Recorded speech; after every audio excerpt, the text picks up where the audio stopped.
કેમ છો? તો જો આજે છે ને મસ્ત મજાનો વરસાદ એવો થઈ ગયો છે ને અમને છે ને રંઢાની લાગે છે, ભૂખને વાગ્યા છે ટાણા 5:30. તો અમારે છે ને નાસ્તો કરવો છે, એના માટે આપણે પાસે રોટલી જે પડી છે ને એમાં આપણે આ બટેટાના માવાવાળો નાસ્તો કરવાનો. તો તમે મારા વિડીયોમાં કન્ટિન્યુ જોડાઈ રહેજો. હું આજ કઈ રીતના તમને રોટલીમાંથી નાસ્તો નવો બનાવતા શીખવાડું છું. એટલે તો આ માવામાં આપણે છે ને થોડુંક ધાણા ભાજી ઉમેરી દઈશું. એટલે આપણે છે ને રોટલી અંદરનું બટેટાનો માવો બનીને તૈયાર થઈ ગયો છે. એટલે ભરવાનો સ્ટફિંગ હજુ છો. હવે આપણે બનાવવાની છે ગ્રીન ચટણી. એના માટે મેં અહીંયા ફુદીનો લઈ લીધો છે, ધાણા ભાજી લઈ લીધી, મરચું અને આદું લઈ લીધું છે.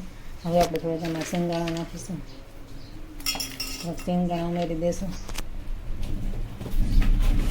1 ચમચી આપણે છે ને એમાં ખાંડ ઉમેરી દઈશું અને અડધું લીંબુનું ગાડું પણ નીચેવી દઈશું. આપણે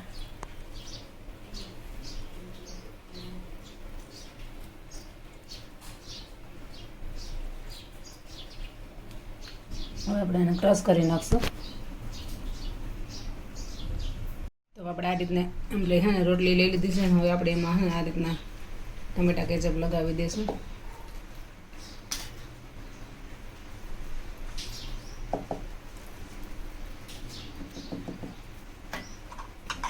આપણે ગ્રીન ચટણી છે ને એ પણ લગાવી દઈશું, એનું પણ લેયર કરી નાખશું.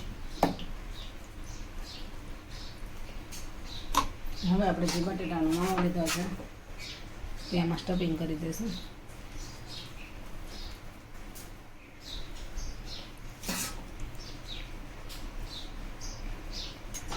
હવે આપણે એને રોલ વારી લઈશું આ રીતના.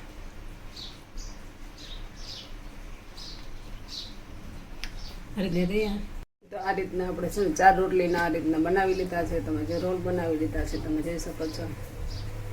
અને હવે આપણે અહીં મૂકી દઈશું નોનસ્ટિક તવી. હવે આપણે એમાં તેલ નાખી અને એને છે ને આમાં ફ્રાય કરવાના છે.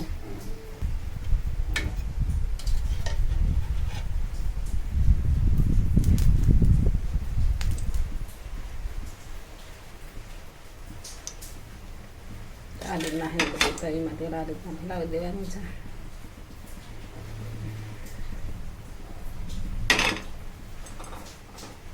હવે આપણે એમાં મૂકી દઈશું આ રીતના ફ્રાય કરવા માટે. આ રીતના આપણે જ્યાં ફ્રાય કરવા મૂકી દીધું છે તમે જોઈ શકો છો. તો આપણે ગોલ્ડન બ્રાઉન થાય ને એવી રીતના આપણે આ રીતના ઉઠલાવી નાખવાના છે,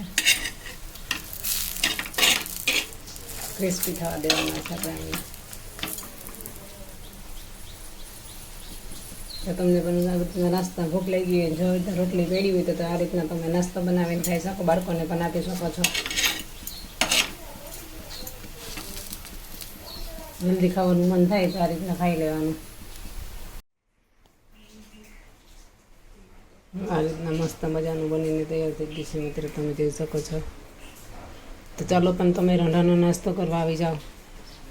બધેલી રોટલીમાંથી નવો નાસ્તો બનાવ્યો છે.